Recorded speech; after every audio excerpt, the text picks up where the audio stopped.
अस्सलाम वालेकुम जी। Good morning Pakistan, good morning Dhanak सुबह के सारे रंग ए प्लस के संग सबब खैर आप लोगों को। और आज हम बात करेंगे थोड़े से मौसम के साथ साथ बदलते ट्रेंड्स किस तरह बदलते हैं।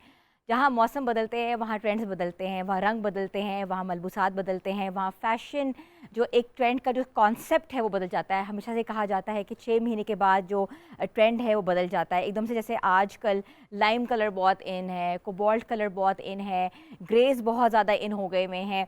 तो ये ट्रेंड्स जो हैं ये कहाँ से हम लोग एक्सट्रैक्ट करते हैं? हमेशा से ही एक्सट्रैक्शन जो होती है वो पेरिस फैशन वीक को देखकर, मिलान फैशन वीक को देखकर और दुनिया में डिफरेंट डिफरेंट फैशन वीक्स को देख के ही आप एक्सट्रैक्शन होती है। उसके बाद ये ट्रेंड आता है सब कॉन्टिनेंट में, और सब कॉन्टिनेंट में जब हम फैशन वीक्स का इनकाद करते हैं तो सबसे पहले जो कलर इंट्रोड्यूस कराते हैं वो उन्हीं ट्रेंड का एक डिपिक्शन होती है।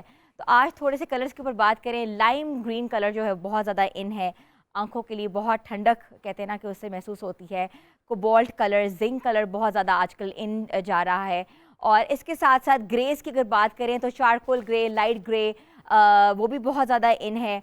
और अगर हम अपने कोई फंक्शन के ऊपर थॉट कर रहे हैं या कोई प्रोवोक कर रहे हैं, और अगर कोई आगे वेडिंग्स आने वाली हैं या कोई सीज़न इस तरह का आने वाला है जहाँ सेलिब्रेशंस हैं, जहाँ ओकेजन्स हैं, तो उसमें इस तरह के मलबूसात के जो कलर्स हैं आप लोग ट्रेंड में जो आ रहे हैं वो आप यूटिलाइज़ कर सकते हैं, पहन सकते हैं। अच्छा, कलर्स के ऊपर अगर बात करें तो इसमें टिंट्स एंड शेड्स होते हैं। अक्सर लोग कहते हैं कि भाई कौन सा कलर, ग्रीन के तो 50,000 कलर हैं, ऑफ वाइट्स के 50,000 कलर हैं, कोबाल्ट्स के 50,000 कलर, तो कौन सा कलर? तो ऑटोमेटिकली जो कलर आपकी स्किन को, आपकी पर्सनालिटी को सूट करता है, आपका एक पर्सनल एक पर्सोना होता है उस पर सूट करता है। किसी का रंग थोड़ा सा वीटिश होता है, किसी का कलर बहुत वाइट होता है, किसी का कलर थोड़ा सा फेड आउट होता है। तो ऑटोमेटिकली जो कलर आप पे सूट करे आप उसको इंतखाब कर सकते हैं। कलर्स के साथ साथ जिस तरह कलर्स बदलते हैं वैसे आपके मौसम बदलते हैं, वैसे दिलों के मौसम भी वैसे बदलते हैं। और ऑटोमेटिकली आपको लगता है कि आज जो दिन है वो अच्छा गुजरा है, जब आप अच्छे लग रहे होते हो, कहीं जा रहे होते हो, तैयार हो रहे होते हो। तो आज छोटा के छोटे से कलर्स के ऊपर बात करें। कलर्स के साथ साथ हमारे जो बेहतरीन जो रंग हैं, दिलों के रंग है, उसका हाल बताता है हमारा किचन। वो किचन एक ऐसी जगह है जहाँ दिल चाहता है कि आप मज़ेदार किस्म के पकवान खाएं, उनको देखें। जब वो डिश आउट होता है तो उसमें भी एक रंग होता है, जब वो बनाया जाता है तो उसमें भी एक कलर होता है। और अक्सर हमें ये कहा जाता है कि आज क्या जो खाना है वो इतना फीका क्यों लग रहा है, आज खाने का रंग इतना अच्छा क्यों नहीं लग रहा। तो हर चीज़ जो होती है ना वो कलर से कॉम्प्रहेंड होती है। हर चीज़ का जो अंदाज़ होता है वो एंड में कलर होता है। किसी को ब्लैक एंड वाइट दुनिया नहीं पसंद, किसी को मोनोक्रोम्स नहीं पसंद। हर इंसान का दिल चाहता है कि वो रंगों के अंदर रहे। उस तरीके से जो रंग हैं हमारे किचन में आज हमारे साथ मौजूद है अस्मा खालिद साहिबा। अस्सलाम वालेकुम जी। वालेकुम सलाम। कैसी हैं अस्मा? बिल्कुल ठीक ठाक अल्हम्दुलिल्लाह। आपने ये बड़ा कूल कलर पहना हुआ है, it's looking very nice today. Actually summers के बहुत कूल कलर्स होने चाहिए क्योंकि आप कलर्स जो हैं आपकी पर्सनालिटी भी रिप्रेजेंट करते हैं और वो आपके मूड को भी बेहतर करते हैं। तो मुझे लगता है कि खाने के साथ साथ कलर्स का भी एक ताल्लुक़ है और एज अ शेफ़ तो हम इस चीज़ को बहुत बैलेंस करके चलते हैं। अस्मा, एक इम्पॉर्टेंट बात ये है कि अक्सर लोग कहते हैं आज जो आप खाना बना रहे हो उसका रंग नहीं आया। बिल्कुल। ये क्यों कहा जाता है? क्योंकि मुझे लगता है कि जब आप खाना बनाते हैं ना, अगर आप दिल से बना रहे हैं और आपकी टेक्निक्स ठीक हैं तो आप उसको प्रॉपर्ली बनाएंगे। मतलब अगर खाना अच्छा नहीं बना हुआ तो वो डल नज़र आएगा। आप अक्सर हमारे देसी खाने देखें वो अक्सर ब्राउनिश शेड की तरफ चले जाते हैं, बहुत ज़्यादा वो एक खिला हुआ एक गुलाबी सा रेड सा रंग नहीं आता हमारे देसी खानों में। तो वो इसी वजह से आता है कि हम ओवर कुक कर लेते हैं या हम उसमें कोई एक आधा मसाला ज़्यादा डाल देते हैं। अक्सर लोग हल्दी भी ऐड करवाते बिल्कुल हैं बिल्कुल ताकि रंग आ जाए। बिल्कुल, और ज़रूरत से ज़्यादा हल्दी भी ऐड कर लो तो वो भी एक आपके हांडी को या आपके खाने को ख़राब करता है। और अगर आप उसको बैलेंस लेके चलेंगे तो इट्स बेटर। हाँ। रंगों की दुनिया से आप आज कौन से रंग का पकवान बना रही हैं? आज मैं वाइट, जैसे गर्मी है तो समर्स में थोड़ा लाइट लाइट खाना भी अच्छा लगता है। आज मैं stuff chicken with white sauce बनाऊंगी। प्लीज़ आप बनाएं और आपने हमें साथ साथ ज़रूर बताना है कि आपने किस तरीके से बनाया, क्योंकि आज आप welcome to the show by the way. Thank you. और व्यूअर्स, जहाँ रंग इम्पॉर्टेंट है वहाँ कहते हैं ना कि जहाँ दिलों के रंग इम्पॉर्टेंट है वहाँ किचन के रंग भी उतने ही इम्पॉर्टेंट हैं। और अक्सर हम ये समझते हैं कि ये तो खाना देख के इतना अच्छा नहीं लग रहा है या इसका रंग नहीं है, मगर जब खा के देखते हैं तो ऑटोमेटिकली जो इसका अरोमा, जो टेस्ट है वो अच्छा लगता है। तो आज सोचा कि क्यों ना हम रंगों के ऊपर बात करें और छोटा सा मैसेज आप लोगों तक रहें कि रंग ज़िंदगी के बहुत ज़रूरी हैं। चाहे वो इंसान के रंग हो, चाहे वो आपके मलबूसात के कलर हो, चाहे वो किचन के रंग हो। रंगों से ही बहारें हैं, रंगों से ही दुनिया इवॉल्व होती है। यहाँ लेनी छोटी सी ब्रेक के बाद वापस आते हैं। Stay tune with us and good morning.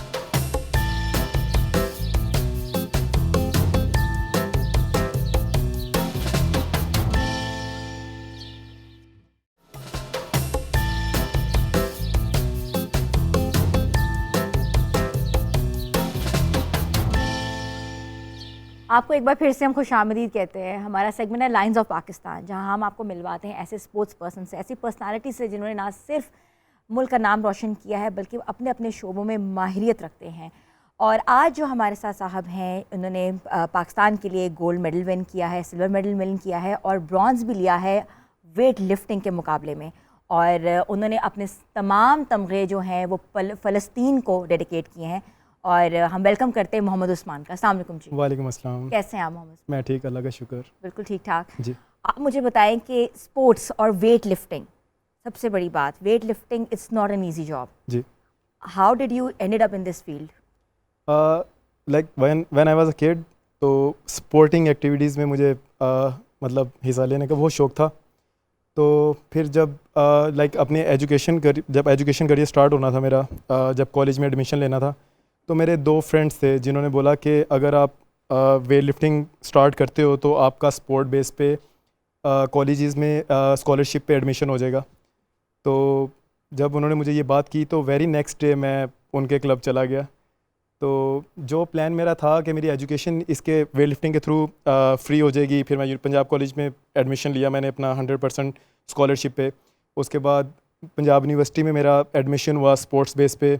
तो जो मेरा एक प्लान था ना, वो स्टार्ट में था कि मेरी एजुकेशन फ्री हो जाए, मैं अपनी एजुकेशन ले लूँ और मतलब घर वालों पे बर्डन ना ज़्यादा हो, मैं अपने बिहाफ पे मेरी एजुकेशन कंप्लीट हो जाए। वो वेट लिफ्टिंग ने उसमें मेरी बड़ी हेल्प की। तो जब मिड करियर था मेरा, जब यूनिवर्सिटी लाइफ में था, तो तब फिर वो पाकिस्तान के लिए जब आप स्टार्ट करते हो तो पाकिस्तान का कलर पहनने का किसी भी स्पोर्ट्स पर्सन के लिए बहुत ऑनर की बात होती है। तो वो फिर वो जो मेरी एजुकेशन से वो फिर स्विच होना शुरू हो गई कि मैंने पाकिस्तान के लिए खेलना है। तो 2015 में मेरा तब मैं नेशनल लेवल पे नेशनल लेवल की वेट लिफ्टिंग कर रहा था। तो एक इंडिया का टूर था और मुझे कैंप में जाना था इस्लामाबाद। तो अब्बू ने बोला कि अभी नहीं जाना, अभी घर में रहो और कोई जॉब वगैरह स्टार्ट करो, ये बाद में सारी चीज़ें होती रहेंगी। तो मैंने फिर वो घर को सपोर्ट करने के लिए मैंने फिर वेट लिफ्टिंग से थोड़ा स्टेप बैक किया और जॉब स्टार्ट कर दी। फिर जब मैंने जॉब स्टार्ट कर दी तो फिर मैं अपने एक्सपेंस खुद से मैनेज करना शुरू कर दिए और फिर मैंने दोबारा से अपनी गेम स्टार्ट कर दी। तो वो फिर स्ट्रेंथ लिफ्टिंग हमारे पाकिस्तान में 2018 में इसकी फेडरेशन इस्टेब्लिश हुई थी। तो फिर 2022 में मैं अपना पहला कंपटीशन खेलने गया था किर्गिस्तान। तो वहाँ पे मैंने ब्रॉन्ज़ मेडल विन किया था। तो वहाँ पे मैं हार गया था उन इंडियन एथलीट से। तो फिर जब नेपाल में नेक्स्ट ईयर 2023 में नेपाल में कॉन्टेस्ट स्टार्ट हुआ, कॉन्टेस्ट में पार्टिसिपेट करना था, मैं वहाँ पे भी ब्रॉन्ज़ मेडल जीता। वो फिर एक जो था मेरा कि इतना लाइक 15 इयर्स का करियर है और उसमें 2 ब्रॉन्ज़ मेडल आ गए हैं और गोल्ड मेडल नहीं है, तो I have to work hard. आपने जो वेट लिफ्टिंग और जो हैक लिफ्टिंग है वो सिर्फ एडमिशन के लिए स्टार्टिंग मेरा पॉइंट ये था कि मेरी एजुकेशन फ्री हो, मेरी एजुकेशन फ्री हो, वो मैंने अचीव कर लिया। फिर उसके बाद मेरा गोल था कि मैं पाकिस्तान को रिप्रेजेंट करूं। और फिर जब मैंने वो अपने पहले कंपटीशन में रिप्रेजेंट किया, उसमें मेरा ब्रॉन्ज़ मेडल था। लेकिन वो फिर ब्रॉन्ज़ मेडल मतलब वो कोई भी स्पोर्ट्स पर्सन उसको नहीं चाहेगा कि ब्रॉन्ज़ मेडल विन करे, और वो भी आपके जो आपके जिनका साथ कंपटीशन है वो आपके इंडियन एथलीट्स हैं और दूसरे एथलीट्स हैं।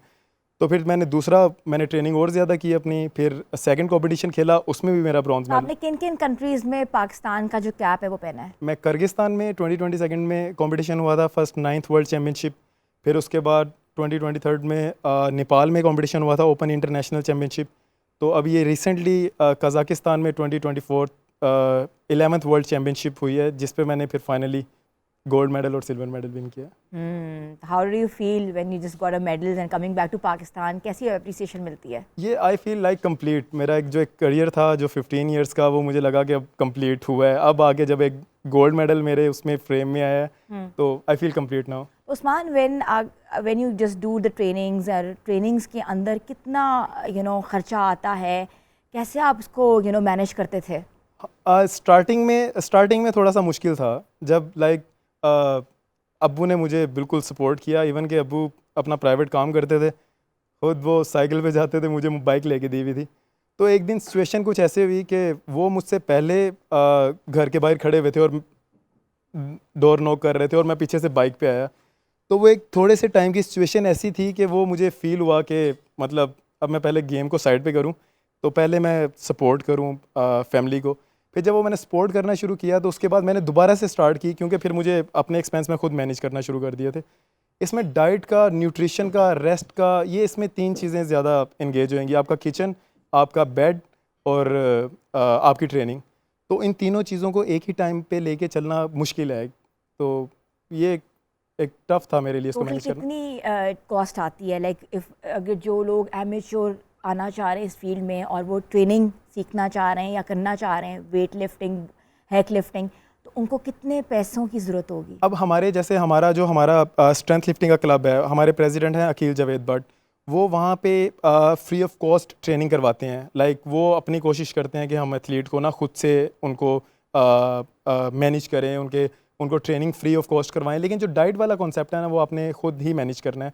अब जैसे अवेयरनेस आना स्टार्ट होती है कि हमें इस फील्ड में रहने के लिए हाई प्रोटीन डाइट लेनी है। अब जैसे अभी मतलब लाइक एग्जांपल देता हूँ कि अंडे महंगे हैं, चिकन महंगा है, एनिमल सोर्सेज जितने भी प्रोटीन के हैं वो महंगे हैं।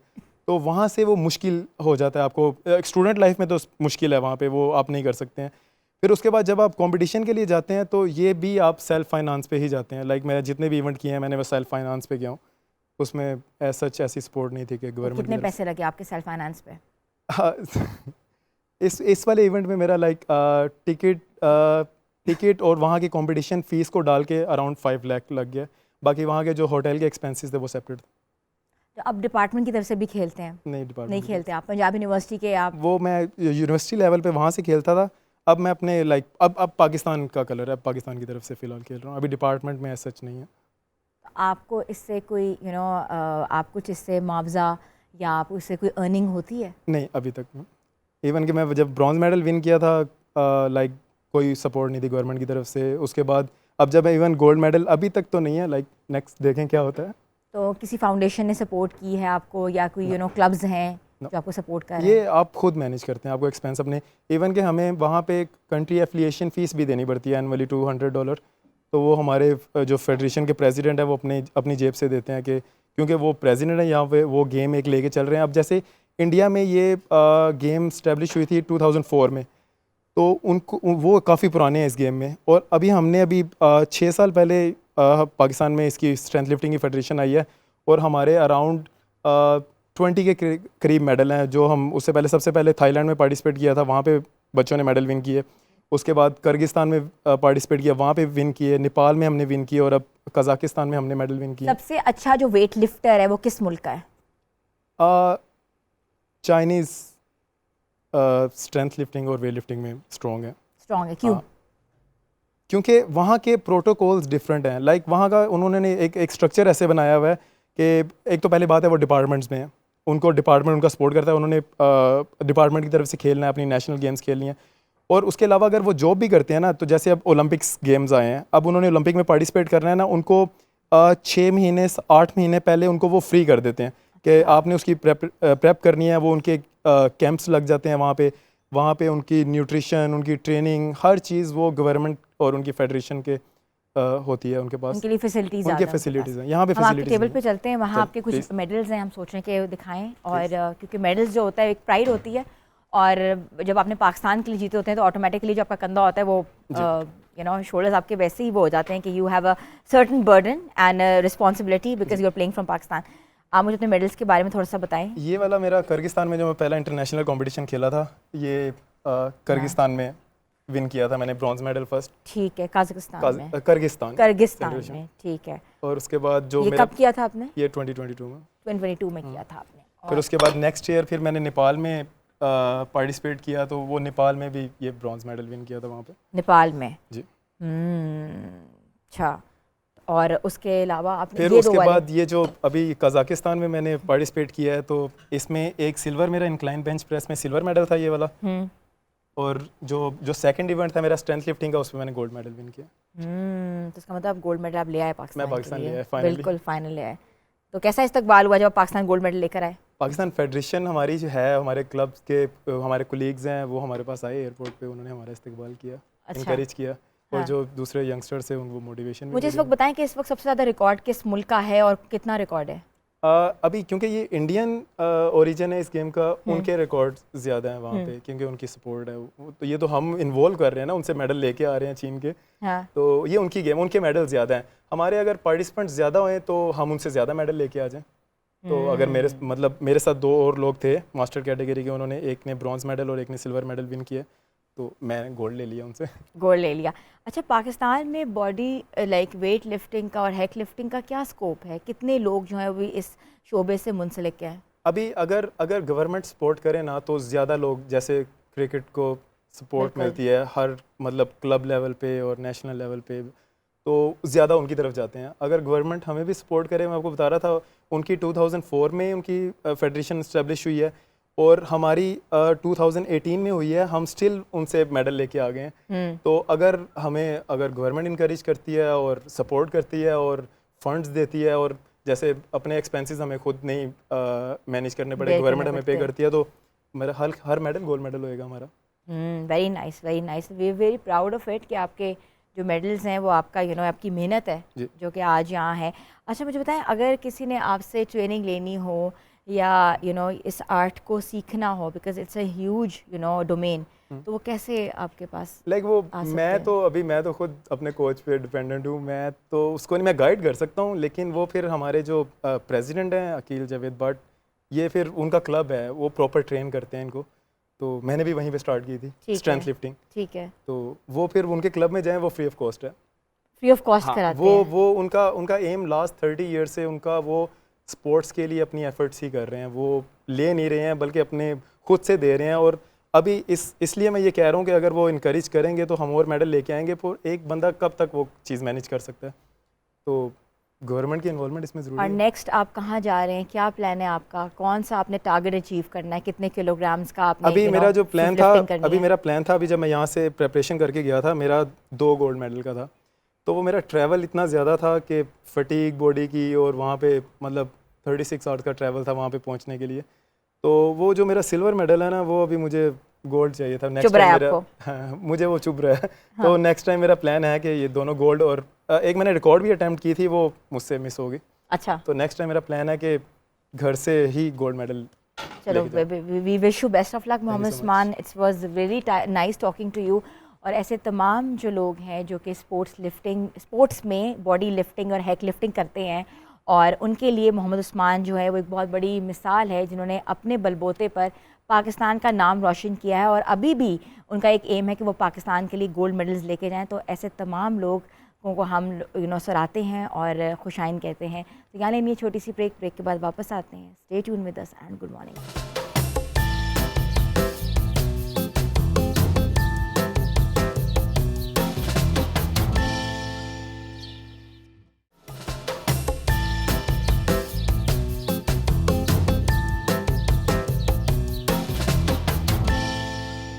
आपको एक बार फिर से हम खुशामदीद कहते हैं। व्यूअर्स, सोशल मीडिया पर जो तूफ़ान बदतमीज़ी चल रही है, जिसका जो दिल चाहता है वो आपस में कहते हैं ना मुकालमा, पहले बाजी करता है, फिर टैग करना शुरू कर देता है, और फिर ये प्रूव करता है कि ये जो खुद वो कुछ कह रहे हैं वो बिल्कुल ठीक है, और इसके ऊपर कोई रूल्स एंड रेगुलेशंस नहीं है।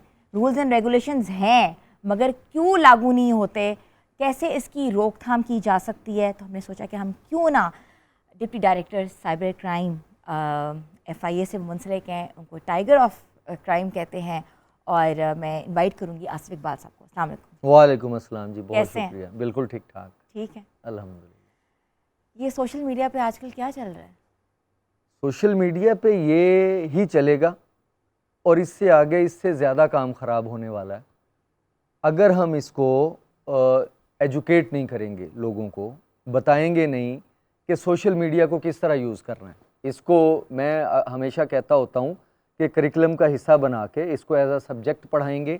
इस तरह के प्रोग्राम्स जो हैं वो, जैसे एक टर्म यूज़ की जाती है ना कि जंगी बुनियादों पे कोई काम किया जाता है, इसकी सीरियसनेस का अंदाज़ा नहीं है। अभी स्टेट को हो रहा है, लोगों को भी हो जाना चाहिए कि ये कितना सीरियस इशू है, वरना डिज़ास्टर होने वाला है। ये वो एक शुत्र बेमुहार हो जाना है इसने, हर किसी की पगड़ी उछलेगी अनटिल अनलेस लोगों को एजुकेट ना किया गया। और दूसरी चीज़ ये कि अवेयरनेस बहुत। अच्छा, कुछ दिन पहले ये एक स्टेटमेंट आई है कि ख़वातीन की नसबंदी कराई जाए और इसके अलावा कि जो ख़वातीन जो हैं वो दूसरी शादियां करती हैं और बाद में कंप्लेन करती हैं कि भाई मेरे साथ ये हो गया तो वो हो गया, तो उनकी नसबंदी कराई जाए। क्या ये बात कहना जस्टिफाई है? मेरे ख्याल से नहीं है। देखें, सोशल मीडिया पे जो आपके यूट्यूब चैनल्स हैं, इनकी कोई रेगुलेशन होनी चाहिए। इनको जैसे पैमरा है, ये आपका इलेक्ट्रॉनिक मीडिया को कंट्रोल करने की अथॉरिटी है, कंटेंट को देखते हैं कि कौन सा कंटेंट ऑन एयर होना है, कौन सा नहीं होना। इसी तरह से यूट्यूब का पाकिस्तान के अंदर जो है वो कंटेंट, उसके लिए रूल्स एंड रेगुलेशंस होने चाहिए और वो स्टेट की तरफ से ऑब्वियसली होने चाहिए, जो कि बनाए जा रहे हैं, जो कि बन रहे हैं। जो बंदा उठता है, अब एक तो ये कंटेंट है कि इस तरह का कंटेंट देते हैं जो हमारे मुआशरे के लिए ठीक नहीं है, बच्चों को नहीं दिखाना चाहिए। आप कहाँ कहाँ पे सेंसर लगाएंगे? इखलाकियात तो तबाह हो चुकी। अब सिर्फ एक ही चीज़ है कि एज़ पर लॉ लोगों को रोका जाए, लोगों को सज़ाएं हों, पता चले कि यहाँ पे सज़ाएं होती हैं और ये कंटेंट हमने नहीं डालना।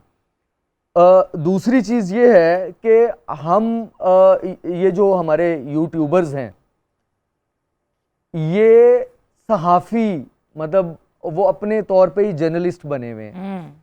किसी बेचारी विक्टिम ख़वातीन होती हैं, कोई मर्द होता है, उस पे कंटेंट जी हम आपको बताते हैं कि असल में इसके पीछे क्या चीज़ है। होता क्या है, 2-4 डॉलर्स के लिए, और 2-4 डॉलर्स के लिए वो इतनी तबाही कर देते हैं कि आपको 2-4 महीने के बाद पता चलता है कि ये मामला कुछ और था। और यूट्यूब के ऊपर हमारे ये जो भाई हैं यूट्यूब, मतलब सारे यूट्यूबर्स ऐसे नहीं हैं, कुछ लोग हैं जो सारे यूट्यूब पे गंद कर रहे हैं और इंशाल्लाह बड़ी जल्दी उनके खिलाफ, मेरे ख्याल से कि उनके खिलाफ बड़ी जल्दी कोई ना कोई कानूनी कार्रवाई भी होगी और उनको इस चीज़ से रोका जाएगा। एक हमारे माशरे की एक जो बच्ची है वो बड़ी होकर एक डेवलप होती है, एक औरत बनना है उसने, इन चीज़ों के ऊपर, इन कंटेंट के ऊपर वो क्या एक्सट्रैक्ट कर सकती है? क्या वो माशरे में सर उठा के जी सकेगी? उसको पता होगा जी ये बंदा तो इस बंदी के बारे में ऐसी बात कर रहा है, इस बंदी के बारे में ऐसी बात हो रही है। कैसे वो एक चीज़ को, एक माशरे को आइडियलाइज़ करेगी? अच्छा, हमारे मुआशरे में ही ये मसाइल हैं। हम इधर उधर कहीं निकलते हैं पाकिस्तान से बाहर, ना को किसी की ड्रेस को नोट करता है, ना को किसी को, कोई किसी से कंसर्न नहीं है लोगों को। इवन हमारे जो मुस्लिम कंट्रीज़ हैं, आप इंडोनेशिया, मलाइशिया चले जाएं, वहाँ पे ज़्यादा फीमेल्स हैं जिन्होंने निकर्स पहनी हुई हैं, शर्ट्स पहनी हुई हैं, और मॉल्स में जो जॉब्स करती हैं। यहाँ पे आपको मेल्स नज़र आते हैं, अब कुछ फीमेल्स आना शुरू हो गई। वहाँ घरों के घर चलाती हैं, स्कूटीज़ चलाती हैं, मतलब अच्छा, उनको कोई स्टेयर भी नहीं करता, उनको कोई देखता, हर किसी की अपनी मर्जी है, वो जैसे चल रहा है। वो भी इस्लामिक मुआशरे हैं। यहाँ पे हमारे जो है वो थोड़ा ज़्यादा इस चीज़ पे वो किया जाता है। ऑब्वियसली हम लोग चाहते हैं कि हमारी जो फीमेल्स हैं हमारे मुआशरे के हिसाब से, लेकिन इस मुआशरे का रुख बदलना पड़ेगा। हमें इस मुआशरे का रुख इस तरह से बदलना पड़ेगा कि हमें यहाँ पे फीमेल्स की रिस्पेक्ट करना पड़ेगी, औरत को जगह देनी पड़ेगी, उसको ये फील ना हो। मैं समझता हूँ कि हमारे मुआशरे में फ़ीमेल इनसिक्योर है। मेरी बेटी है, मैं अपनी बेटी को अकेले कॉलेज या स्कूल जाने नहीं दे सकता क्योंकि मैं इनसिक्योर फील करता हूँ। इवन मैं किसी लॉ इन्फोर्सिंग एजेंसी में हूँ, तो मैं ज़ाती तौर पे समझता हूँ कि इस मुआशरे में हमें क्रिटिसिज्म से हटके औरत के तहफ़्फ़ुज़ की तरफ जाना चाहिए कि उसको हम तहफ़्फ़ुज़ दें। हाँ, एक जगह पे तहफ़्फ़ुज़ ज़रूर देते हैं कि कहीं कोई औरत रिएक्ट कर जाए तो वो जितने जा रहे होते हैं अपने अपने काम को, वो सारे भाई बन जाते हैं और वो उसको मारना, बंदे को पीटना अपना फ़र्ज समझते हैं। मतलब ये उनकी वो प्राइम, उनकी वो बन जाती है ड्यूटी। लेकिन अदरवाइज़ भी हमें औरत को तहफ़्फ़ुज़ देना चाहिए। यहाँ पे हमारे मुआशरे में वो थोड़ा कम है। कुछ वीडियोस अभी कल भी वायरल हुई हैं और बड़े हाई प्रोफाइल वीडियोस वायरल हुई हैं। आप कैसे उसको तयन कर सकते हैं कि ये वीडियोस जो हैं ये फॉर्ज हैं, या ये वीडियोस जो हैं ये रिलेटेबल नहीं हैं, या ये जो वीडियोस हैं ये ओरिजिनल कंटेंट है? ये बड़े आसानी से हो सकता है जी। एक यूट्यूबर है, उनकी वाइफ की वीडियो वायरल हुई और उस पर बाद में बात हुई कि वो डी फेक वीडियो बनी है और फौज वीडियो है। इसी तरह से किसी की भी बन सकती है। पॉलिटिशियंस की वीडियोस बाहर आई, बिजनेसमैन की वीडियोस बाहर आई, कुछ ओरिजिनल होती हैं, कुछ डी फेक बनाई जाती हैं। ये इसका एनालिसिस होता है, फोरेंसिक एनालिसिस, उसको वीडियो फोरेंसिक, डिजिटल फोरेंसिक्स कहते हैं उसको। वो किया जा सकता है। साइबर क्राइम विंग के पास गैजेट्स हैं, वो इंटरनेशनली रिकग्नाइज्ड सॉफ्टवेयर्स हैं जो ये बता देते हैं कि इस वीडियो को कहाँ कहाँ से फॉर्ज किया गया, कहाँ कहाँ से पैचेस लगाए गए, कहाँ कहाँ से जोड़ा गया, ये ओरिजिनल वीडियो है या ये फॉर्ज वीडियो, जिसको डी फेक भी कहा जा सकता है। तो ये वहाँ से फोरेंसिक एनालिसिस करवा के, हाँ, फोरेंसिक एनालिसिस वो करवाएगा जिसकी वाकई फॉर्ज्ड होगी, जिसकी ओरिजिनल होगी वो कभी नहीं जाएगा साइबर क्राइम विंग के पास। और पता लग जाता है कि ये ओरिजिनल पता चल जाता है कि ये ओरिजिनल है। अच्छा, मुझे बताया डिजिटल टेररिज्म, ये एक नया वर्ड जो है हम लोग आजकल सुन रहे हैं, बहुत ज़्यादा इनकॉर्पोरेट हो रहा है। डिजिटल टेररिज्म क्या है और आप अपने आप को किस तरह महफूज कर सकते हैं? देखिए, पीका जो साइबर क्राइम एक्ट है, उसमें साइबर टेररिज्म सेक्शन 10 है साइबर क्राइम एक्ट का, जिसकी जो सज़ा है वो लाइफ इम्प्रिजनमेंट और डेथ पेनल्टी तक है। ये लोगों को अभी नहीं पता। और साइबर टेररिज्म, जिसको ये डिजिटल टेररिज्म का नाम दिया गया है, इसमें यह है कि कोई इंटरनेट के ऊपर कोई ऐसी एक्टिविटी जिससे टेरराइजिंग इफेक्ट आए सोसाइटी के अंदर, पूरे मुल्क में किसी एक हिस्से के लिए, जैसे इसकी मिसाल मैं ये दे सकता हूँ कि अगर खुदा न खास्ता कोई आपकी नादरा की वेबसाइट को हैक कर लेता है, नादरा का डाटा, आपकी नेशनैलिटी है उसमें, नादरा का डाटा खुदा न खास्ता हो नहीं सकता, ये हमें पता है, उसकी कितनी लेयर्स हैं और कितना सिक्योर है। अगर खुदा न खास्ता नादरा का डाटा हैक होता है और आपको पता चलता है, तो मैं भी परेशान हूँ, आप भी परेशान है कि हमारी तो नेशनैलिटी गई, और पाकिस्तान के अंदर उसका इफेक्ट कैसा आएगा वो हम सोच सकते हैं। तो उस पे साइबर टेररिज्म लगती है। आपके पासपोर्ट का, आपका स्टेट बैंक है, खुदा ना खास्ता पता चले कि स्टेट बैंक का जो है सारा मोबाइल कंपनीज का जो डाटा है वो पता चले जी सारी मोबाइल कंपनीज का डाटा हैक हो गया, तो ये साइबर टेररिज्म के, हाँ, स्टेट के खिलाफ कोई इवन सेक्टेरियनिज्म इस तरह का हो पाकिस्तान में, किसी भी मजहब के खिलाफ इस तरह की बात हो कि जिसकी वजह से इंतशार फैल जाए पूरे मुल्क के अंदर, जिसकी रीज़न ऑनलाइन कंटेंट हो, वो कैंपेन हो ऑनलाइन जो चलाई जा रही है स्टेट इंस्टीट्यूशंस के खिलाफ, वो उसकी वजह से अगर पूरे मुल्क में इंतशार फैलता है तो वो साइबर टेररिज्म में आएगा। इन चीज़ों से हमें बचना है। और ये कोई नई चीज़ नहीं है, ये 2016 में डिफाइन किया गया था। अभी 8 साल हो गए इसको कानून का हिस्सा बने हुए, और सज़ा इसकी कानून का हिस्सा तो बनाया जाता है, मगर ये कानून लोगों तक रसाई नहीं है। इस कानून के बारे में कहते हैं ना कि कोई चीज़ आम नहीं है आवाम तक। उनको ये नहीं पता कि उनके राइट्स क्या हैं, उनको ये नहीं पता कि लेजिस्लेशन क्या है, उनको ये नहीं पता कि उन्होंने किस इदारे के पास जाना है। जी, ये उसका तरीका यही है कि जिस तरह ये हम प्रोग्राम कर रहे हैं, अब जितने लोग इसको देख रहे हैं, सोशल मीडिया पे शेयर करते हैं, ये बेसिकली सर्विस है लोगों को बताने के लिए। इसी तरह से हम बता सकते हैं। कॉलेजेस, यूनिवर्सिटीज़ के अंदर जाके लेक्चर्स हम लेते हैं, हमारे साइबर क्राइम विंग के जितने भी, और इसके अलावा बाकी सोसाइटी को अभी लोगों को आगे आके कोलैबोरेशन करके साइबर क्राइम विंग के साथ ये अवेयरनेस की कैंपेन को फैलाना पड़ेगा। आपने बहुत अच्छी बात की आसिफ इकबाल साहब, और बिल्कुल हम आपके इस बात से मुत्तफिक हैं कि साइबर क्राइम जो है वो एक बेहतरीन इदारा है और उसका सहारा लेना चाहिए। ऐसे तमाम कंटेंट को रिमूव करवाना चाहिए जो कि एक तूफ़ान बदतमीज़ी जो है वो बनकर सामने आया। यहाँ लेनी छोटी सी ब्रेक के बाद वापस आते हैं। Stay tune with us and good morning.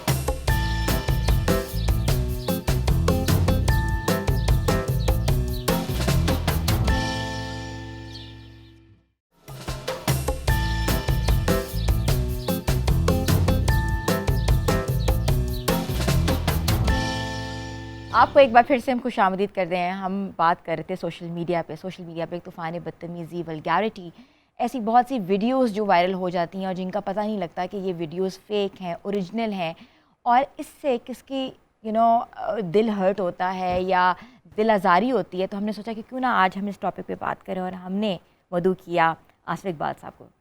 अच्छा, मुझे ये बताएं कि पिछले दिनों शोबिज़ इंडस्ट्री, पिछले दिनों क्या अभी भी शोबिज़ इंडस्ट्री बहुत गर्मा गर्म खबरें दे रही है, और जिसमें बहुत से ऐसे नामवर जिसमें राइटर्स हैं, जिसमें होस्ट हैं, जिसमें ऐसे इन्फ्लुएंसर्स हैं जो कि ज़ेर ताब आए हुए हैं।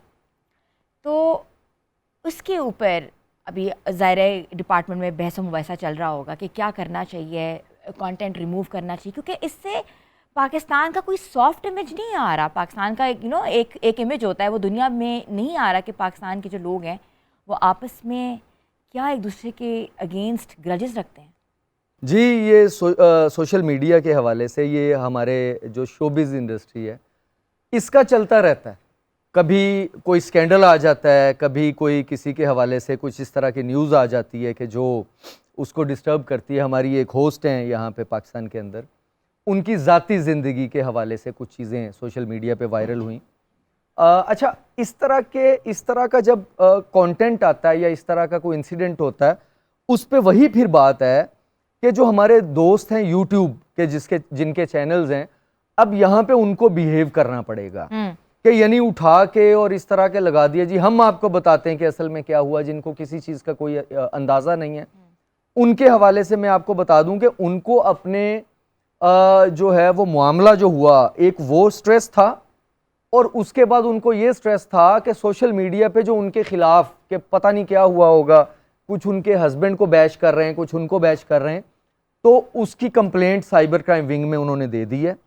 और ये मैं आपके ये ऑन एयर बताता चलूँ कि जिन लोगों ने उनके हवाले से, वो जो होस्ट जिनकी आप बात कर रही हैं, उनके हवाले से जिन्होंने गलत खबरें सोशल मीडिया पे फैलाई हैं या उनको डिस्कस किया उनकी इजाज़त के बगैर, ये हमारा सेक्शन 20 है साइबर क्राइम एक्ट का, offences against dignity of a natural person. ये वही केस है जो अली जफ़र और मीशा शफ़ी वाला केस था जिसमें FIR हुई थी। वो उन्होंने कंप्लेंट कर दी हुई है। ज़ैन कुरैशी हैं उनके लॉयर, जो साइबर क्राइम के स्पेशलाइज्ड लॉयर हैं, उनके थ्रू उन्होंने कंप्लेंट कर दी हुई है। और उन सब यूट्यूब वाले दोस्तों के ऊपर इस पे इल्ज़ाम है कि उन्होंने इसको गलत रंग दिया, और ये आपको आगे नज़र आएगा कि उनके खिलाफ कानूनी कार्रवाई होती है। और दूसरा, जो आप राइटर जो खलील साहब की बात आप कर रही हैं कि उनका जो मामला था वो सबके सामने आया, उसको भी उसके ऊपर, लेकिन वो पर्सनैलिटी इस तरह की हैं, वो हम जानते हैं कि उनको कोई बहुत ज़्यादा फ़र्क नहीं पड़ना इस चीज़ से। उनको आप जितना मर्जी बैच कर लें, उन्होंने कोई कंप्लेंट नहीं की FIA में, वो खुद फेस करेंगे। उसकी रीज़न मैं इसलिए ये इतने कॉन्फिडेंस से बात कर रहा हूँ कि मेरी उनसे मुलाकात हो चुकी, उसके बाद मैंने उनको देखा है। हाँ, एक चीज़ ज़रूर इंश्योर करूँगा मैं अपनी ज़ात के हवाले से कि ये जो कुछ भी टीवी पे आ रहा है उनके हवाले से ये है सच। दूसरा, मैं थोड़ा सा ये बताऊँगा कि शायद 12 बजे से उनका, मैंने वो चेक किया, 12 बजे रात से उनको बुलाया जा रहा था। और ये उनकी किस्मत अच्छी थी कि वो सुबह 5 बजे के करीब, 4:40 पे जब सुबह हो जाती है, जब फजर की नमाज भी हो जाती है, उस टाइम पे वो गए। ये उनकी किस्मत अच्छी थी। और वो जिन्होंने उनको अगवा किया वो थक चुके थे ज़हनी तौर पे। 5 घंटे उन्होंने इंतज़ार किया, और खलील साहब बार बार कह रहे हैं मैं आ रहे हैं, वो इस तरह से। तो ये भी, इसको भी डिफरेंट रंग दिया गया कि किस वजह से वो गए। कंटेंट हमने देखा कि वो वाकई उनको ट्रैप किया गया। और दूसरी चीज़ मैं यहाँ पे ये बता दूँ अपने देखने वालों को, इसको हनी ट्रैप कहते हैं। ये सिर्फ खलील साहब के साथ नहीं हुआ, ये मैं लिया से बिलोंग करता हूँ। हमारे लिया में 3 केसेस ऐसे हैं जो मैं डील कर चुका हूँ किसी ना किसी हवाले से। जो गवर्नमेंट ऑफिसर्स हैं लिया में काम करने वाले, जो मुअज़्ज़ज़ लोग हैं, उनको ट्रैप किया गया पैसों के लिए। उनकी वीडियोस बनाई गई। हुआ क्या कि 2 लड़कियां खड़ी हुई हैं रोड के किनारे, या एक लड़की खड़ी हुई है, एक बंदा गाड़ी पे जा रहा है, उसको उसका स्केड्यूल देखा, ये उसको जज करते हैं बंदे को, उसको हाथ का इशारा करके उसके साथ बैठ गई कि मुझे वहां ड्रॉप कर दो। और यहाँ पे मर्दों को भी बताना ज़रूरी है कि हर खातून इसलिए नहीं होती कि आप उसको लेके किसी जगह पे चले जाएं प्राइवेट पे और फिर आपको बाद में भुगतना पड़ता है। और ये आजकल बिजनेस बन चुका है फ्रॉडियों का। उन्होंने हनी ट्रैप किया, 3-4 लोग तो मेरे गांव मतलब शहर से ऐसा हुआ। ये मैं बखर से मैंने देखा, गुजरांवाला से देखा, फैसलाबाद में ये गैंग्स हैं। अभी ये जो गैंग था ये ननकाना साहब का था। फैसलाबाद के अंदर 3-4 इंसिडेंट्स इस तरह के हो चुके। ये चीजें टीवी पे आएंगी। अभी खलील साहब ने तो हौसला करके रिपोर्ट कर दिया, बाकी लोगों ने वो कहते थे हमारा पता ना चले, हमारी बीवी को पता चल गया तो हमारा काम खराब हो जाना। तो लेकिन मर्द भी बाज नहीं आते। तो उन्होंने जो प्रेस कॉन्फ्रेंस की थी उसमें बहुत क्रॉस क्वेश्चनिंग भी हुई है और काफ़ी लोगों ने पॉजिटिव और नेगेटिव फीडबैक दिया उसकी प्रेस कॉन्फ्रेंस के ऊपर। आप क्या कहते हैं उस प्रेस कॉन्फ्रेंस पे? देखिए, मेरे ख्याल से मैंने अभी ये बात की कि उन्होंने कहा था जी हमारा यहाँ पे स्टूडियो है। लोग जैसे मैं कहीं पॉडकास्ट के लिए मुझे बुलाया जाता है तो मुझे कहते हैं जी अपना स्टूडियो है हमारा, यहाँ पे आ जाए, मैं चला जाता हूँ। अच्छा, पहले मैंने नहीं सोचा था, हाँ अब मैं रात के टाइम नहीं जाऊँगा, पहले मैं 8-10 बजे भी चला जाता था। बात ये है कि जब बंदा ट्रैप हो रहा होता है ना, जितना भी समझदार हो कहीं ना कहीं फंस जाता है। इंसान एक कमज़ोर चीज़ का नाम है। मैंने एक वीडियो बीच में की थी कि वीडियो कॉल रिसीव नहीं करनी। वीडियो कॉल पे बंदा कपड़े उतार के या खातून कपड़े उतार के बैठी होती है। मैंने बहुत सारे ऐसे मैटर्स देखे हैं जिसमें ऑनलाइन ट्रैप किया जाता है लोगों को। ये तो डायरेक्टली उनको कॉल किया गया। तो ये हनी ट्रैप सिर्फ फोन पे नहीं होता, ये फेसबुक की प्रोफाइल के थ्रू हो सकता है, ये इंस्टा की प्रोफाइल के थ्रू हो सकता है। और मैं आपको अगर अपने इंस्टा का दिखाऊं या अपनी फेसबुक का दिखाऊं कि मुझे कितनी अटेम्प्ट्स होती हैं, सिर्फ इसलिए कि मुझे इस चीज़ का पता है कि ये किस तरह से अटेम्प्ट्स होती हैं और किधर लेके जा रहे हैं। मैं बात भी करता हूँ।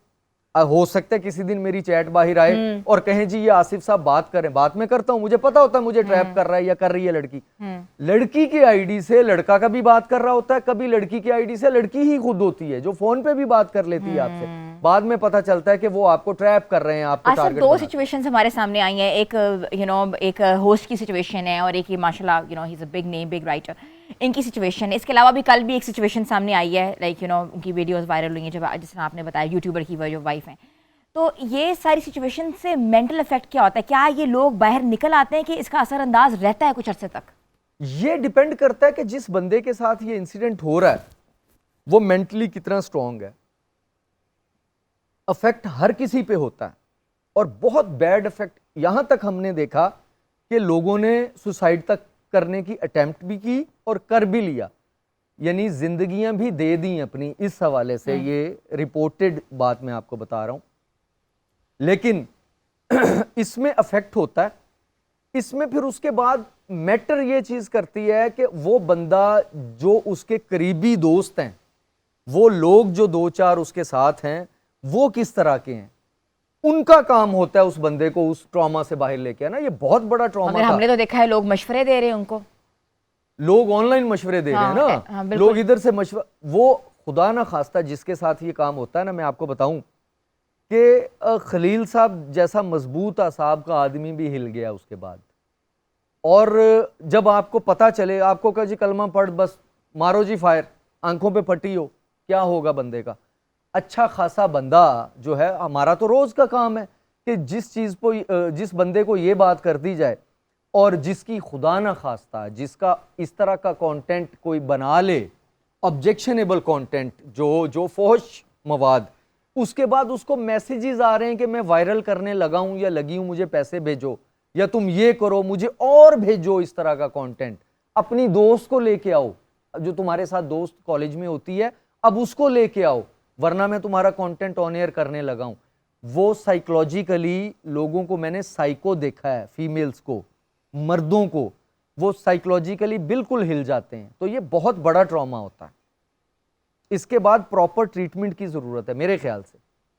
प्रॉपर आप मेडिकल प्रैक्टिशनर्स के पास जाएं या साइकाइट्रिस्ट के पास जाएं, साइकेट्रिस्ट या साइकोलॉजिस्ट, वो डिपेंड करता है कि किस लेवल का आपको। ये मैंने ये देखा कि ये जितना लंबा हो जाए ना उतना आपके लिए मसला होता है। अच्छा, आप छोटी सी एक बात करके फिर हमने ब्रेक पे जाना है कि आप समझते हैं कि उनको बार बार अब सोशल मीडिया पे नहीं आना चाहिए, कोई स्टेटमेंट नहीं देनी चाहिए, इससे मजीद जो है वो एक गलत किस्म का जो अनासर है वो फैलेगा? देखिए, आंसरेबल होना, मैं फिर 2 लोगों का, जो हमारी फीमेल बहन है, जो टीवी होस्ट हैं, जिनका कंटेंट इस तरह का ज़ाती ज़िंदगी का निकला, उनके लिए, उनका क्योंकि ज़ाती ज़िंदगी का है तो मेरा ख्याल है कि उनको सामने नहीं आना चाहिए। और जो राइटर हैं, जो खलील साहब हैं, खलील साहब सामने आ भी जाएंगे तो कोई इशू नहीं, क्योंकि उसकी वजह यह है कि खलील साहब जो है उस तरह से ट्रैप नहीं हुए कि लड़की ने मिलने के लिए बुलाया और इस तरह का कोई उनकी वीडियो बन गई या उनका, ये चीज़ नहीं। अगर ये चीज़ होती तो फिर उनको मशवरा देते कि अब आप थोड़ा सा कुछ अरसा रेस्ट कर लें, लेकिन अभी उनके साथ इस तरह का कुछ नहीं है, इसलिए वो बात करते हैं आके। बहुत अच्छा आपने मशवरा दिया है और ये बेहतरीन साबित हो सकता है अगर वो आपके मशवरे पे अमल करें। यहाँ लेनी है छोटी सी ब्रेक के बाद वापस आते हैं। Stay tune with us and good morning.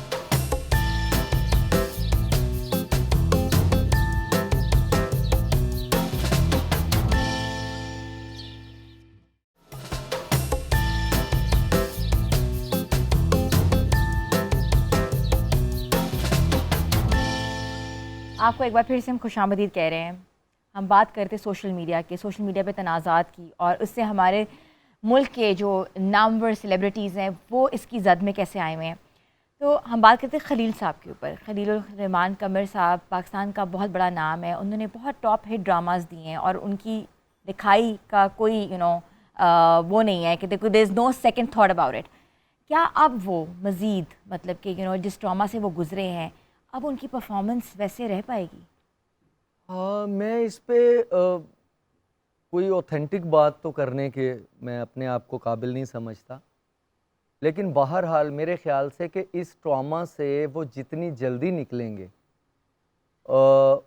उतना बेहतर होगा। ये ज़िंदगी भर का इस तरह का जो इंसिडेंट होता है ना, कि जिसमें आपको किडनैप कर लिया जाए, जिसमें फिर वेपन्स हों, जिसमें आपको जगह जगह फिराया जाए, फिर इस तरह का वो सिनेरियोज़ क्रिएट किए जाएं कि आपको मौत नज़र आए बार बार, तो इस तरह के ट्रॉमा से मेरे ख्याल से टाइम लगता है निकलने में। लेकिन फिर वही बात कि काउंसलिंग, बेसिकली काउंसलर्स ही जो आपके वो होते हैं ना प्रोफेशनल्स, वो नहीं करते, सिर्फ वो नहीं करते, मैं कहना चाह रहा हूँ आपके दोस्त, आपके साथ वाली, आपकी फैमिली, वो सब कुछ जो एनवायरनमेंट आपका आप ये बात बिल्कुल यहाँ सही कह रहे हैं, मगर पब्लिक रिएक्शन कितना ज़रूरी होता है। एक पब्लिक रिएक्शन, जब आप आवाम में जाते हो आपको डिफरेंट किस्म के रिएक्शंस का सामना करना पड़ता है और उसी से आप डिमोरलाइज हो जाते हो, यार लोग क्या कह रहे हैं।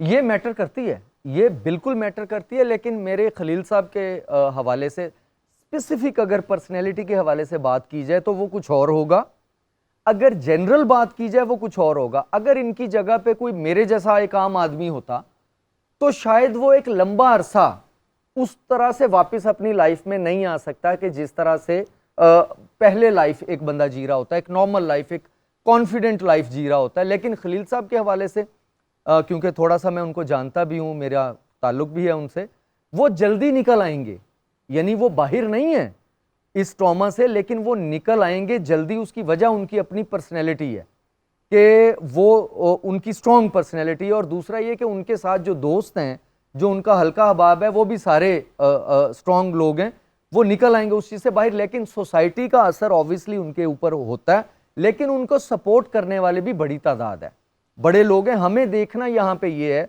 हमें सोसाइटी को ओवरऑल, उनकी शख्सियत को, उनके व्यूज़ को निकाल दें कि उन्होंने किसके बारे में क्या कहा। अच्छा, आपसे उनकी काउंसलिंग रही है और आप उनके you been very closest to him, कभी आपने उनको ये थोड़ा सा डायरेक्ट किया हो, ये बताया हो कि आप थोड़ी बहुत बोल्ड स्टेटमेंट्स ना दिया करें? समटाइम्स इंसान जो होता है वो बड़ा दिल का साफ़ होता है और अपनी कहते हैं क्योंकि जो बंदा साफ़ होता है वो ऑटोमेटिकली वो बात करता है जो कि उसके दिल में होती है। खलील साहब को कोई डायरेक्ट कर सकता है? उनको डायरेक्ट नहीं किया जा सकता, उनको वो कहते हैं ना कि हम्बल सबमिशन दी जा सकती है, वो उनसे डिस्कस होता रहता है। उनकी अपनी शख्सियत है, वो जो करना चाहते हैं, जाहिर है हमारा डिस्कशन होती है, हमारा ओपिनियन पे इख्तलाफ होता है उनके साथ, और जब वो अपनी पर्सनल उसमें बैठे होते हैं वो उसकी इज्जत करते हैं। हमारी मैं बताऊं आपको, मेरी ये ओपिनियन है कि जिसके हर बंदा अपनी मर्जी से ज़िंदगी गुजारने का उसको हक है।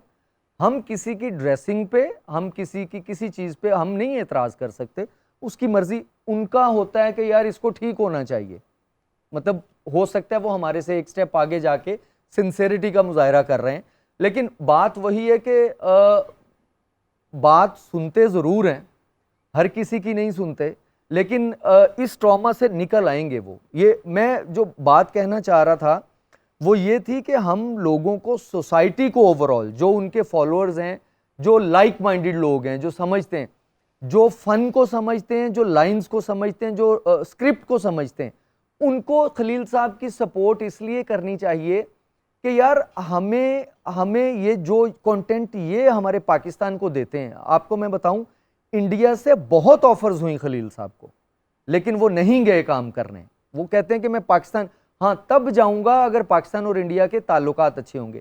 यार उसका वो लेवल है तो वो लोग पीछे हैं ना उनके। तो हमारे पाकिस्तान के अंदर एक अगर बंदा है तो उस बंदे की अच्छाई बुराई को कबूल करते हुए उसका कंटेंट को अगर हम सपोर्ट करें कि वो कंटेंट कैसा दे रहा है, तो मेरा ख्याल है कि उनसे अच्छा कंटेंट यहाँ पे किसी का भी नहीं है।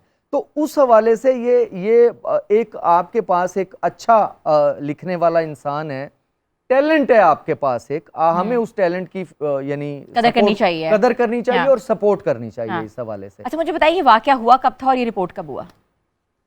ये वो बता चुके हैं, ये मेरा ख्याल है कि जब हुआ 15 को शायद हुआ, और उसके बाद 1-2 दिन तो वो उनका वैसे ही तबीयत बड़ी ख़राब रही। 2-1 दिन के बाद फिर मेरा ख्याल वो इधर उधर उन्होंने। अच्छा उनकी एक बड़ी हम्बल स्टेटमेंट आई कि मेरी बेगम इतनी दिल बर्दाश्ता है, वो कहती है कि मुल्क छोड़ के चले जाते हैं। नहीं, मुल्क वो बंदा नहीं छोड़ेगा, पाकिस्तान छोड़ के वो नहीं जा। मैं आपको बताऊं वो जिस तरह की रूह है ना, मेरा ख्याल है कि मुझे कुछ इस तरह का क्लेम नहीं करना चाहिए कि मेरा बहुत उनके साथ, लेकिन मेरा अच्छा प्यार का रिश्ता है उनके साथ। वो पाकिस्तान नहीं छोड़ेंगे, वो बहुत पेट्रियाटिक आदमी है, वो मरते हैं पाकिस्तान पे, वो पाकिस्तान नहीं छोड़ के जाएंगे, वो रह ही नहीं सकते पाकिस्तान से बाहर। ये मैं जितना मैं जानता हूँ, और आप देखेंगे कि वो नहीं छोड़ेंगे पाकिस्तान। बिल्कुल ऐसा ही है, और बिल्कुल पाकिस्तान का सरमाया है, and we are very proud of him the way he has been devoted himself into the industry.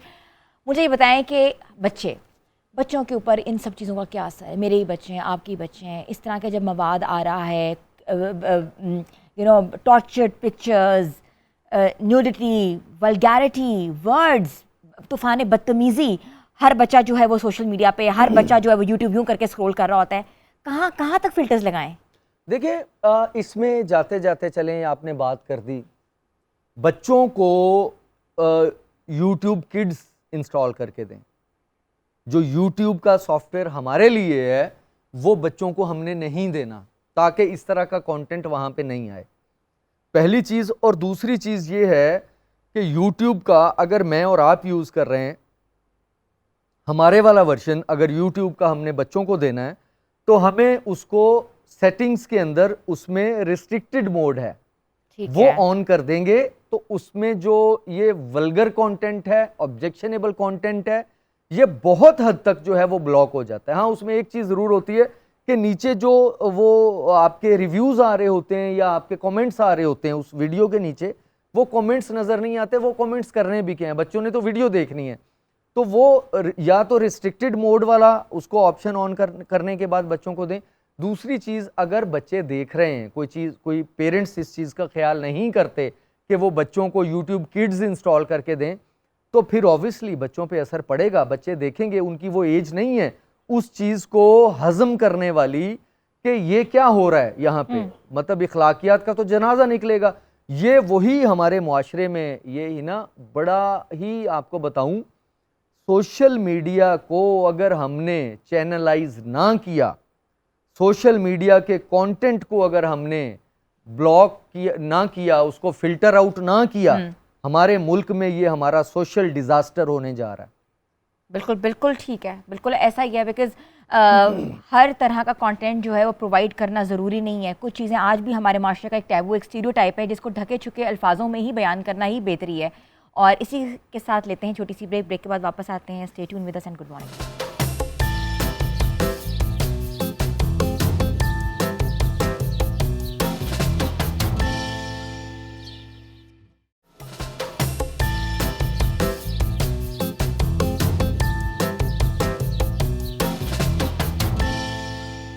Welcome back viewers. हमने सोचा कि इतनी बातें की हैं, इतने रूल्स एंड रेगुलेशंस के बारे में हमने पूछा है और टारगेटेड चीज़ों के बारे में बात की है। आज प्रोग्राम थोड़ा सा हमारा सीरियस हो गया था जी बिल्कुल, तो इस सीरियसनेस को ख़त्म करने के लिए आपको नाश्ता कराते हैं। बिल्कुल ठीक है। तो आज हमारे साथ हैं अस्मा खालिद और हमारी शेफ़ जिन्होंने बनाया है। अस्मा, क्या बनाया आपने? स्टफ चिकन बनाया है। ठीक है, थोड़ा सा white बता दें sauce, रेसिपी। इसमें चीज़ स्टफ्ड होती है और वाइट सॉस के साथ इसकी प्रेजेंटेशन करते हैं। और कोई स्पेशल इंग्रेडिएंट जो आपने यूज़ किया बताना चाह रही हूँ? इसमें मैं थाइम्स और पेपरिका ज़रूर यूज़ करती हूँ जब इसकी चिकन की मैरिनेशन करते हैं, ठीक तो है, इसमें टेस्ट डेवलप हो जाता है। ठीक है, तो विल हैव इट। और बिल्कुल। प्लीज़ आप नोश जी, लेते फरमाएं। हैं आप। नहीं, आप पहले खाएं। आप पहले या सिर्फ मुझे लेना है? नहीं, आप खाएं, फिर मैं खाऊंगी आराम से ब्रेक में। अच्छा, साथ साथ मुझे बता दें कि एक डिफरेंट किस्म की वॉल जो है वो सुनने को मिल रही है। वो वॉल क्या है? फायरवॉल। Fire wall. मज़े का है जी। ये पैक हो सकता है? जी हो सकता है। ठीक है। फायरवॉल जी, नेशनल फायरवॉल, ये चाइनीज़ ने इसको इम्प्लीमेंट किया।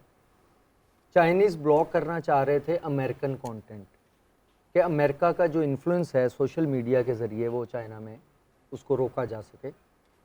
तो अभी चाइना में ना यूट्यूब चलता है ना वहाँ पे फेसबुक चलती है। इसी तरह से पाकिस्तान के अंदर भी ये बात की गई कि नेशनल फायरवॉल इंस्टॉल किया जाए ताकि वो कंटेंट जो हमें नहीं चाहिए, जिसको हम रोकना चाह रहे हैं, उसको हम रोक सकें, उसको फिल्टर कर सकें। ये जो कंटेंट हमारा सोशल मीडिया पे सर्कुलेट कर रहा है, क्योंकि पूरी दुनिया इसके ऊपर कनेक्टेड है। आपको नहीं पता कि फेसबुक का वो आईडी या किसी भी सोशल मीडिया का आईडी, ट्विटर का है, इंस्टा का है, वो प्रिटेंड कर रहा है कि मैं पाकिस्तान से, कराची से बात कर रहा हूँ, हो सकता है वो इंडिया से कर रहा हो। तो उसको ब्लॉक करना, उस कम्युनिकेशन को जो है उसका एनालिसिस करना या उसको फिल्टर आउट करना, ये फायरवॉल का काम है। ठीक है, फायरवॉल का काम है उस कंटेंट को रोकना जो अनवांटेड है, जो हमें नहीं चाहिए पाकिस्तान के अंदर सोशल मीडिया के ऊपर। तो ये अच्छा इनिशिएटिव है, लेकिन बात ये की जा रही है कि लोगों के जो आईडीज़ हैं उनको पकड़ा जाएगा, लोगों को आइडेंटिफाई किया जाएगा, लोगों को वो कंटेंट जो उनके मैसेजेस हैं उनको पढ़ा जाएगा, व्हाट्सएप की जो कम्युनिकेशन है उसको पढ़ा। इतना टाइम नहीं है स्टेट के पास, ना ही फायरवॉल का ये मकसद होता है कि आपकी कम्युनिकेशन को पढ़ा जाए। ठीक है, उसमें स्पेसिफिक कीवर्ड्स लगाए जाते हैं कि वो कीवर्ड्स जब कहीं से ट्रैवल करेंगे तो वो उस कंटेंट को फिल्टर आउट करेगा। अच्छा, वो ब्लॉक कर firewall देंगे कंटेंट को, या ब्लॉक कर देगा या वो बताएगा कि ये तो ये content पाकिस्तान यहाँ से में ये जो टेक्नोलॉजी है या ऐसा कोई सॉफ्टवेयर या ऐसा कोई फिल्टरेशन आ नहीं सकता कि अगर आप ऑटोमेटिकली कोई कंटेंट लोड करते हो तो वो लोड ही ना हो पाए? इसके बाद होगा ना, वो कंटेंट नहीं नजर आएगा आपको। और दूसरी चीज ये कि इसको ब्लॉक अदरवाइज भी, ये इसके फायरवॉल के अलावा भी आप देखें कि पाकिस्तान में एक सोशल मीडिया की ऐप को बंद किया गया, बैन टेम्परेरी तौर पे बंद किया गया, वो नहीं चल रही बगैर इसके फायरवॉल के भी। ये मैंडेट है पीटीए का, पाकिस्तान टेलीकम्युनिकेशन अथॉरिटी का, कि किसी भी कंटेंट को। और इसके अलावा मैं आपको बताऊं कि पाकिस्तान के अंदर जो आपकी एक कानून का वर्ड है, सेक्सुअली एक्सप्लिसिट मटेरियल, बिल्कुल, वो पाकिस्तान के अंदर वो ये पीका जो कानून है उसके वर्ड्स हैं ये।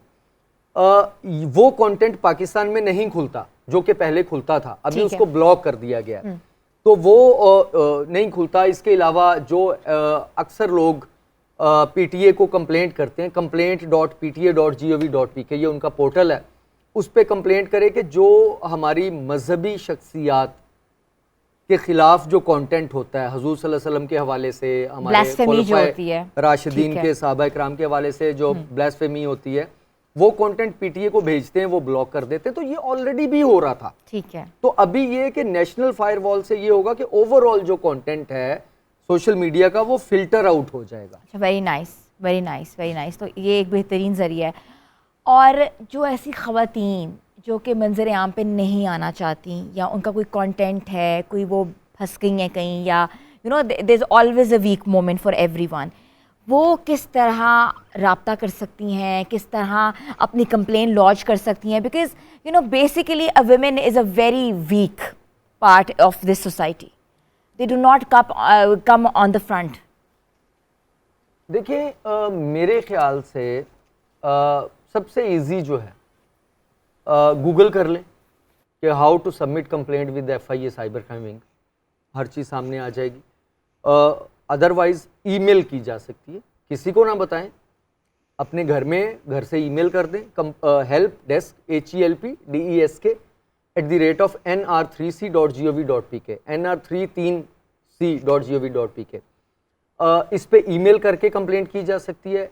complaint.fia.gov.pk ये पोर्टल है, इस पे कंप्लेंट की जा सकती है। और अगर ख़वातीन जाना चाहें साइबर क्राइम विंग के पास तो ऑफिसेज़ को सर्च किया जा सकता है कि कहाँ पे। लाहौर में ये गुलबर्ग में ऑफिस है और इस्लामाबाद में G13 में है, इसी तरह से हर जगह पे ऑफिसेज़ हैं, तो ख़ुद जाके भी कंप्लेंट की जा सकती है। और ये नहीं होता कि उनके घर बताया जाए, ख़ास तौर पे उन बच्चियों का जो स्टूडेंट्स होती हैं जो घर में नहीं बता सकती, जिनसे गलती हो गई तो उनके घर नहीं पता चलता, उनको जाके कंप्लेंट करना चाहिए। अदरवाइज वो ब्लैकमेलर जो होता है वो उनकी जान नहीं छोड़ता। अच्छा, नॉर्मली ऐसा भी तो होना है कि किसी फ़ोन गुम जाता है, फ़ोन में कोई डिफरेंट डेटा होता है, और हमने बहुत देखा कि ऐसे बहुत से लोग सामने आए कि उनके फ़ोन गुम गए हैं और डेटास जो हैं वो लीक आउट हो गए हैं, तो उसका कोई FIR है, कोई सिस्टम है? जी, वो फ़ोन गुमने की तो पुलिस में FIR होती है, और इस तरह का कंटेंट जो है वो अक्सर जो फीमेल्स आती हैं वो बताना नहीं चाहती कि हमने ख़ुद शेयर किया या हमारा किसी के साथ ताल्लुक़ था, तो वो कहती हैं जी फ़ोन गुम गया था, हमारा कार्ड गुम गया था फ़ोन में से, उसमें से डाटा। अब पता नहीं को उनको पता भी होता है कि बंदा कौन है। मैं आपको एक और चीज़ बताऊं, ये है सीरियस और थोड़ी सी फ़नी भी है। ठीक है। कि बारहा दफ़ा ऐसा हुआ कि फीमेल्स ने आके ये कहा कि जी हमें नहीं पता कि उनमें से किसने किया ये वायरल। तो वहाँ पे फिर आप पे रिस्पॉन्सिबिलिटी आती है कि आपने ये फीमेल्स को बताना ज़रूरी है कि इस तरह का कंटेंट नहीं देना किसी को नहीं। और ये मैं और चीज़ बताऊँ आपको कि ये मर्दों के साथ भी हो चुका। लड़कियाँ ब्लैकमेल करती हैं उनसे पैसे लेने के लिए और मज़दूरों की तरह काम करवाती हैं उनसे। वो जब मज़दूर थक जाता है तो उसके बाद जो है वो फिर मतलब कभी LED उठा के ला रहा है उनकी, कभी उनका फ्रिज उठा के ला रहा है, कभी उनको ये लेके दे रहा है। तो वो उसके बाद फिर जनाब जब वो थक जाता है बेचारा, तो फिर उसके बाद आता है साइबर क्राइम विंग के पास कि सर मैं ऐसे ऐसे हो गया, तो मुझे बुलाया था उसने। ये जिस तरह से ये पिछला इंसिडेंट हुआ, ये दूसरा हनी ट्रैप भी हो सकता है कि लड़की बुला ले और उसके बाद उसको ब्लैकमेल करना शुरू कर दे। कैमरास लगाए होते हैं कमरे के अंदर, ये हो चुका ऑलरेडी, ये बहुत सारे लोगों के साथ होता है कि कमरे में कैमरास, अब तो लाइट में कैमरा है, बटन में कैमरा है, घड़ी में कैमरा है, पेन में कैमरा है, तो आपको क्या पता कि कहाँ उसने कैमरा लगाया हुआ है। वो लड़कियां जो हैं वो फीमेल्स, वो प्रोफेशनली, अब ये मतलब इसको कहना चाहिए मेरा ख्याल है कि ये भी कोई गैंग्स हैं जो जी इवॉल्व हैं। फीमेल्स अकेली भी होती हैं इसमें ये मेल्स भी होते हैं साथ में। वो इनका काम ही ये है कि बंदों को बुला के और उनको कपड़ों से बाहर करना, बंदे को किसी बहाने से, उसके बाद उसको ब्लैकमेल करना। ये बड़े बड़े बिजनेसमैन, आपके बड़े ऑफिसर्स, मेरे पास बहुत सारे ऐसे हैं मैटर्स जो कि बताए नहीं जा सकते कि वो वही रात को 2 बजे कॉल आई, आसिफ भाई आप सोए हुए हैं, मेरी जान पे बनी हुई है। भाई मैं सोना ही है 2 बजे रात को, यार मेरे नाल ऐ हो गया, उन कुछ करो। अब मैं 2 बजे रात को क्या करना है? अब ये इस तरह से होता है और फिर करते हैं अगले दिन, फिर ढूंढते हैं बंदे को, फिर या उसी रात को ढूंढते हैं अपनी नींद खराब करके। मैं आपको बताऊं कि मेरी तो अपनी जो पर्सनल लाइफ है वो इफेक्ट होना शुरू हो गई है टाइम पे, कि मुझे मेरी बीवी कहती कि यार या ये जॉब छोड़ दो या मुझे छोड़ दो। तो कहते हैं ना कि एक हमेशा से हमें दिखाया जाता है कि they are like a superman और DC comics, there are people around who are helping around, तो you are one of the superman of like cyber crime. और it's like a good one के people are coming on the front and just talking so much like you know two issues which are not been addressed ever. So it's a very good you know you been doing. आपको डर लगता है वैसे? नहीं, डर नहीं लगता। हाँ देखा ना, डर नहीं लगता। वो खौफ, मैं आपको एक चीज़ बताऊं कि इंसान की ज़िंदगी ये सबके लिए जी, कि जिस दिन से खौफ ख़त्म हुआ मेरे अंदर से जी, उस दिन से मैंने अपने आप को एक्सप्लोर करना शुरू किया कि मेरे अंदर एनर्जी कितनी के मैं क्या कुछ कर सकता हूँ। तो ये सब लोगों के लिए कि जो डरता है उसको मर जाना चाहिए, जो डर गया वो मर गया। उसको मर जाना चाहिए। बिल्कुल ऐसा ही है। Thank you so much for इतना इन्फॉर्मेटिव, इतनी इन्फॉर्मेशन देना, और ये इन्फॉर्मेशन लोगों के लिए, बेसिकली ये लोगों की रसाई है। लोग जो हैं वो परेशान हाल हैं, तो उनके लिए एक ये बहुत बड़ी सपोर्ट है।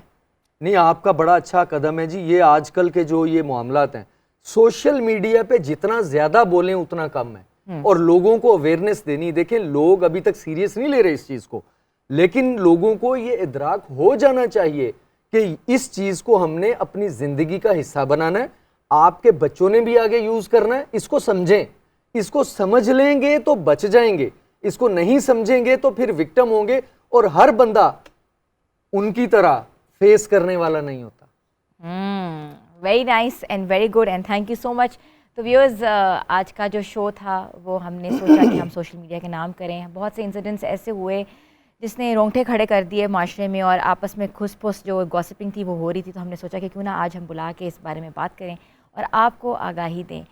हमेशा देखते रहिए, पसंद करते रहिए। धन्यवाद।